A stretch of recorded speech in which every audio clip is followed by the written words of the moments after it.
வணக்க மக்களே, welcome to the venture show. இன்னைக்கு ஷோ நம்ம பார்க்க போகிறது த 100 அப்படின்ற ஒரு தெலுங்கு மூவியோட ரிவ்யூ. இந்த படம் லயன்ஸ் கேட் பிளே ஓடிடி ஆப்ல தமிழ் டப்பிங்கோட அவைலபிளா இருக்கு. இந்த படத்துல சாகர் அப்படின்றவர் தான் லீட் கேரக்டர் பிளே பண்ணியிருக்காரு. இந்த படம் ஒரு கிரைம் த்ரில்லர், அதுவும் ஐபிசி செக்ஷன் 100ஓட முக்கியத்துவத்தை வலியுறுத்தக்கூடிய ஒரு கிரைம் த்ரில்லர் அப்படின்னே சொல்லலாம். ஐபிசி செக்ஷன் 100னா ஒண்ணுமே இல்லை, நமக்கு ஏதாவது ஆபத்து வருது, அதுவும் குறிப்பா பெண்களோட மானத்துக்கோ இல்ல உயிருக்கோ ஆபத்து இருக்குன்னா அவங்க தற்காப்புக்கு கொலை கூட பண்ணலாம் அப்படின்றத வலியுறுத்தக்கூடிய ஒரு செக்ஷன். இந்த படத்தோட கதை என்னன்னு பாத்தீங்கன்னா, நம்ம ஹீரோ ஒரு ஐபிஎஸ் ஆஃபீஸரா இருக்காரு. அவர் ஹேண்டில் பண்ணக்கூடிய ஃபர்ஸ்ட் கேஸே ஒரு கொள்ளை சம்பவம். அதாவது ஒரு கேங் அமாவாசைக்கு அமாவாசை நகைகளை கொள்ளடிக்கிறதுன்ற மாதிரியான ஒரு விஷயம் பண்ணிட்டு இருக்காங்க. அந்த கேஸுக்கு பேரலா இன்னொரு சம்பவமும் நடக்கும். அதாவது மது அப்படின்ற ஒரு பொண்ணு மர்மமான முறையில சூசைட் பண்ணிக்கிறாங்க.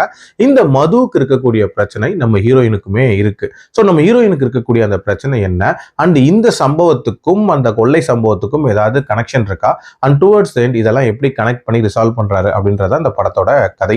இந்த படத்துல எனக்கு பிடிச்ச விஷயம் அப்படின்னு பாத்தீங்கன்னா, இந்த படத்தோட கிரைம்ஸ் இருக்குல்ல, ஒன்னுமே ஒரு மாதிரி ஸ்டாண்ட் அலோன் கிரைம்ஸ் அப்படின்ற மாதிரி தான் டிசைன் பண்ணிருப்பாங்க.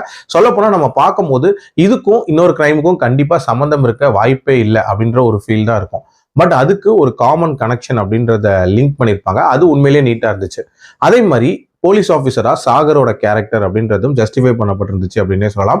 இன்ஃபேக்ட் அவரோட பெர்ஃபார்மன்ஸ் அப்படின்றதுமே நீட்டா தான் இருந்துச்சு. அதே மாதிரி இந்த படத்தோட டைட்டில் த 100 அப்படின்றதுக்கு ஏற்ற மாதிரி இந்த ஐபிசி செக்ஷன் 100ஓட முக்கியத்துவத்தை டுவர்ட்ஸ் எண்ட் ஒரு மாதிரி நீட்டா சொல்லியே முடிச்சிருப்பாங்க.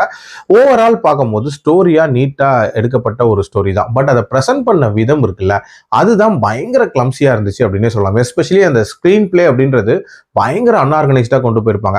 அதாவது ஒரு இடத்துல நமக்கு ஒரு விதமான இன்ட்ரெஸ்ட் அப்படின்றது கிரியேட் ஆகும், அதை அப்படியே பில்ட் பண்ணி கொண்டு போகாம ரேண்டமா நிறைய காட்சிகளை வச்சு அதை டைல்யூட் பண்ணி விட்டாங்க அப்படின்னே சொல்லலாம். அதுக்கேற்ற மாதிரி இந்த படத்தோட கமர்ஷியல் எலிமெண்ட், சாங்ஸா இருக்கட்டும், தேவையில்லாத சீக்வன்சஸா இருக்கட்டும், இந்த படத்துக்கு ஒரு மிகப்பெரிய ஹேர்டலா தான் இருந்துச்சு.